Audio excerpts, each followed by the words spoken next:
కమ్మెద్ద అవ్వర్ కమ్మెద్ద man అంటారు. ఒక Alexander, ఒక చెంగిస్ ఖాన్, ఒక జూలియస్ సీజర్, ఇప్పుడు ఒక గ్లెన్ మ్యాక్స్వెల్. కష్టాలకి ఎదురొడ్డి నిలిచేవాడే మనిషి. సవాల్ వచ్చినప్పుడు ధీటుగా సమాధానం చెప్పేవాడే మనిషి. నిరాశకై నిరాశ పుట్టించేవాడే మనిషి.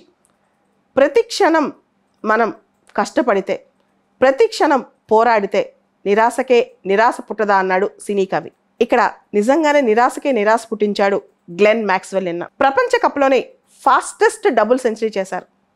అంతేకాదు, అసలు ఇటువంటి ఇన్సిడెంట్, ఇటువంటి విజువల్ ట్రీట్ ఇంకొకసారి ఇటువంటి గేమ్ చూస్తామా అన్న విధంగా నిన్న ఆయన మ్యాచ్ ఆడారు.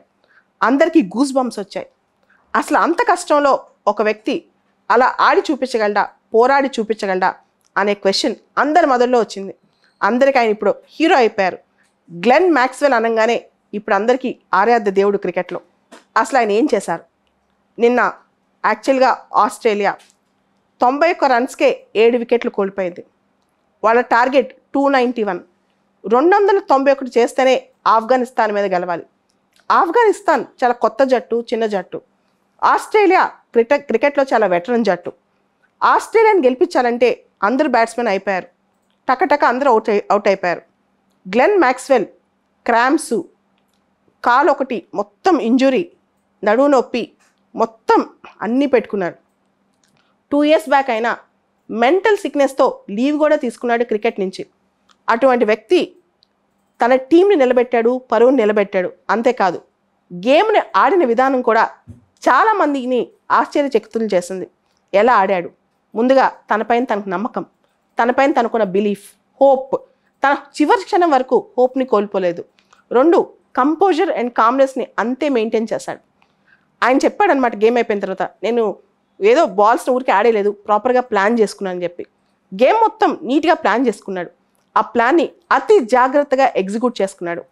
అతనితో పాటున్న పార్ట్నర్ ఆస్ట్రేలియా కెప్టెన్ ఒక మాట అన్నాడు గేమ్ అయిన తర్వాత, ఈ గేమ్లో నేను ఇక్కడ స్టేడియంలో ఉన్నానని భవిష్యత్ తరాలు నమ్మించడం కూడా నాకు కష్టం. అసలు ఇలాంటి గేమ్ ఒక జరిగింది అనేది ఒక సరియల్ మూమెంట్, దీన్ని నమ్మించడం కూడా చాలా కష్టం అని చెప్పి.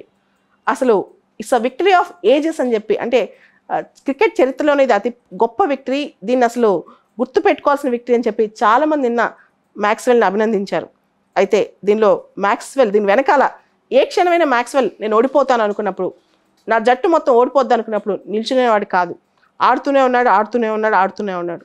అన్ని శక్తులు అతను కలిసి వచ్చాయి. అన్ని క్రాంప్స్లోనూ అతను పరిగెత్తాడు, పరుగులు తీశాడు. అటువంటి మ్యాక్స్వెల్ ఈ రోజున అందరికీ ఒక దిశానిర్దేశం కూడా చేశాడు.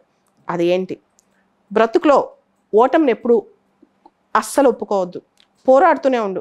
ఎంత పోరాడాలంటే కాళ్ళు నొప్పులు వచ్చినా, చేతుల నొప్పులు వచ్చినా, నడువు నొప్పులు వచ్చినా ఒక్క అడుగు ముందుకు వేయలేకపోయినా గెలిచే శక్తి నీ చేతిలో ఉంటుంది. ఏ క్షణంలో ఎటువంటి పరిస్థితులైనా మనం అనుకుంటే, మనపైన మనం నమ్ముకుంటే గెలిచి తీరుతాం. గెలుపు కోసం పోరాడు. ఆ పోరాటం నేను మ్యాచ్ మొత్తం కనిపించింది.